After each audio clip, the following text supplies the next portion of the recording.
Hi everybody, today we will speak about the situation of the French language in the province of Quebec. Is it doing fine or is it in danger? Wow!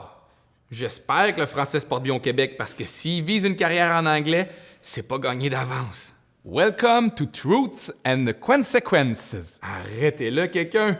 Par le générique.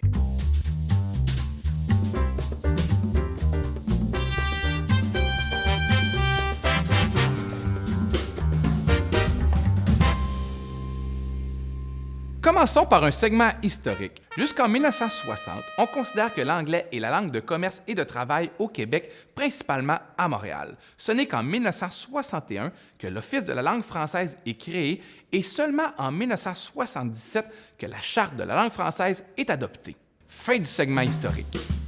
Moi, je suis juste content que tu parles plus en anglais.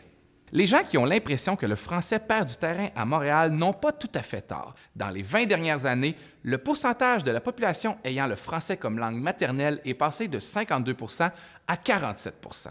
Par contre, dans l'ensemble du Québec, c'est resté plutôt stable, avec 80 % des gens qui ont le français comme langue maternelle, comparé à 82 % il y a 60 ans. Une chance qu'il y a les régions pour empêcher que le Québec change. J'ai aucune idée comment interpréter ça. Fais comme d'habitude, continue de parler. Certaines régions n'ont pas à trop s'inquiéter, comme le Saguenay, où, selon le dernier recensement, 99 % des gens ont comme langue maternelle le français et seulement 0,6 % l'anglais, ainsi que 0,4 % qui ont une autre langue maternelle. Autre, ça c'est les gens qu'on n'est pas arrivé à déterminer quelle langue ils parlaient à cause de leur accent trop fort. There. Quoi? Qu'est-ce que tu viens de dire? There, c'est comme là, mais en anglais. Oh, misère!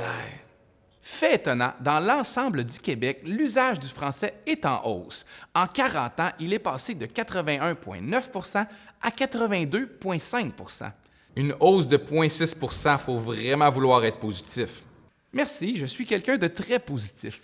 Et dans le vraiment positif, depuis l'adoption de la loi 101, le pourcentage de la population ayant la capacité de comprendre le français est passé de 81 % à 95 %. 95 % des gens qui comprennent le français? Faut croire que je tombe souvent sur le 5 % quand je magasine au centre-ville. Effectivement, c'est un problème. À Montréal, c'est seulement 41 % des gens qui déclarent travailler principalement en français.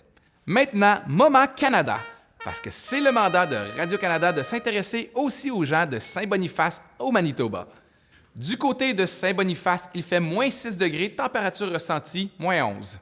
Au dernier recensement, près de 10 millions de Canadiens ont déclaré pouvoir parler français. Par contre, avec le poids démographique du Québec qui diminue dans le Canada, le pourcentage des gens ayant le français comme langue maternelle diminue lui aussi. Il est passé de 26 à 22 %.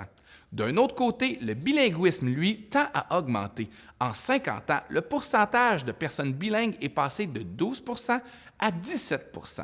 Message au Parti conservateur, ça vous laisse un bassin de 6 millions de personnes dans lequel trouver votre prochain chef. Forcez-vous un peu. Ah, lui, c'est toujours bien sa seule qualité d'être bilingue. Parlant de bilinguisme en politique, 15 des ministres du gouvernement Trudeau, soit 50 % de son cabinet, seraient unilingues anglophones et donc incapables de parler en français. Par contre, dans ceux qui parlent les deux langues, il y a Mélanie Joly qui peut... OK, fin du Moment Canada. Parlons plutôt du monde. Le français est présentement la 5e langue la plus parlée sur la planète et selon certaines projections, le français pourrait être en 2050 la langue la plus parlée dans le monde. Par contre, il s'agit d'une étude qui a été très critiquée. Effectivement, parce qu'elle se base uniquement sur la croissance démographique prévue en Afrique et le fait qu'en ce moment, 54 % de la population en Afrique parle français. Il s'agit là d'une des conséquences de la colonisation. Comme quoi la colonisation, ça a aussi des bons côtés. Viens-tu vraiment te dire ça?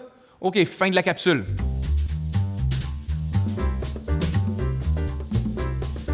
Welcome to Truth and Consequences.